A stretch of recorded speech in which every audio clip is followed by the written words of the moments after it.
बहू आए दिन घर में ऐसे काम करती जिससे बूढ़े सास और ससुर को परेशानी हो।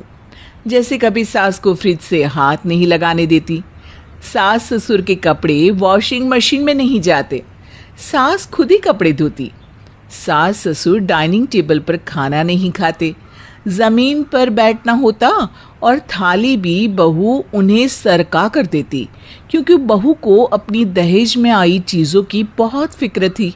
वो नहीं चाहती थी कि सास ससुर इन चीज़ों का इस्तेमाल करे। इस बार बहू ने नया खेल रचा था। सुनो, अपने माँ बाप की खटिया बाहर लगा दो, घर में अच्छी नहीं लगती। नए फर्नीचर के सामने ये लकड़ी और रस्सी की खाट शोभा नहीं देती। अरे तो खाट बदल देते हैं, माँ बाबूजी को थोड़ी ना घर से बाहर निकाल देंगे। ओहो, वो भी तो पुराने ही हो चुके हैं, घर की शोभा तो उनसे भी बिगड़ ही जाती है वैसे। अरे ये भी बात है कहने की, कम से कम इस बात की तो मर्यादा रखो कि ये घर भी उन्हीं का बनाया हुआ है और वो मेरे माँ बाप हैं। तो तुम्हारे माँ बाप हैं, इसीलिए तुम्हारी बात मान लेंगे। कह दो कि बाहर रहे। मैंने तुमसे शादी की है, तुम्हारे माँ बाप से नहीं, जो उनकी भी फिक्र करती रहूं। हाँ हाँ, मेरे माँ बाप हैं, उनके लिए आज ही नया बेड लेकर आऊंगा मैं। बेटा अपनी माँ के पास जाता है और माँ से नया बेड लाने के बारे में बात करता है। माँ बताओ ना, डबल बेड लेकर आऊं, एक बाबूजी और आपके लिए, डबल गद्दे वाला, और आराम की नींद आएगी उसमें आपको। आराम की नींद तो हमें अपनी लकड़ी और रस्सी की बनी खाट पे ही आएगी बेटा। इतने साल हो गए, हमको उन खाट पर सोकर लगता है जैसे अपनी माँ की गोद में सो रहे हैं। अब माँ, लोग सोचेंगे कि बेटा इतना पैसा कमाता है, माँ बाप फिर भी लकड़ी की खाट पर सोते हैं। अरे देख, तेरे बाबूजी चल नहीं पाते और अब मुझसे भी इतना चला नहीं जाता, कछुए जैसे चलती हूँ। घर में हमारे रहने से बहू को परेशानी तो हो रही होगी, किसी काम तो आते नहीं हम बूढ़ा बूढ़ी। हमें पता है वो हमारी खाट बाहर लगाना चाहती है और तू नहीं चाहता, इसीलिए नया बेड लाने की बात कर रहा है। तो क्या मैं आपको बाहर आंगन में सोने दूं? अरे क्या खराबी है वहाँ, दिन में धूप पड़ेगी हम पर, रात को तारे दिखेंगे आसमान के, बाहर हवा भी तो लगेगी ना। अरे बारिश भी तो होगी बाबूजी, भीगोगे नहीं क्या आप? अरे बेटा, बहू की बात मान ले, उसने कुछ अच्छा ही सोचा होगा। किसे पता था कि बहू घर में आते ही घर के बूढ़े माँ बाप की खाट घर से बाहर लगने लगेगी। बेटे को सबकी बात माननी पड़ती है। माँ बाप अब अपनी खाट पर बाहर सोने लगते हैं। बेटे को भनक तो लग जाती है कि उसके माँ बाप के साथ ठीक व्यवहार नहीं हो रहा, लेकिन जब भी वो आवाज़ उठाता उसके माँ बाप यही कहकर उसे चुप करवा देते कि घर की शांति भंग मत करो, जैसा चल रहा है चलने दो।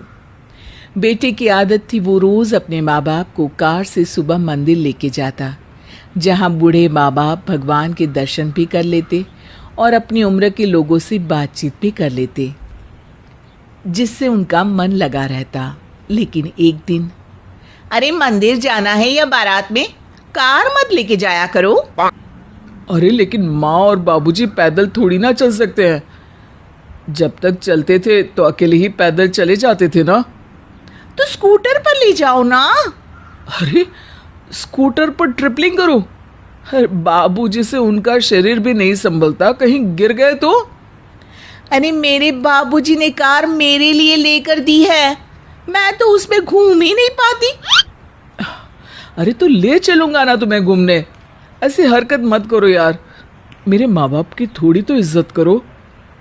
अगर सुन नहीं सकती तो ऐसे काम करते क्यों हो? बहू वहां से अपना फरमान सुना के चली जाती है। अगले दिन बहू तो देर तक सो रही होती है, लेकिन बेटा अपनी माँ और बाबूजी को श्रवण कुमार के जैसे एक तराजू के दोनों पलड़ों पर बिठाकर मंदिर ले जाता है। सारा शहर देख के देखता ही रह जाता है। ये बात बहू के पिताजी तक पहुंचती है।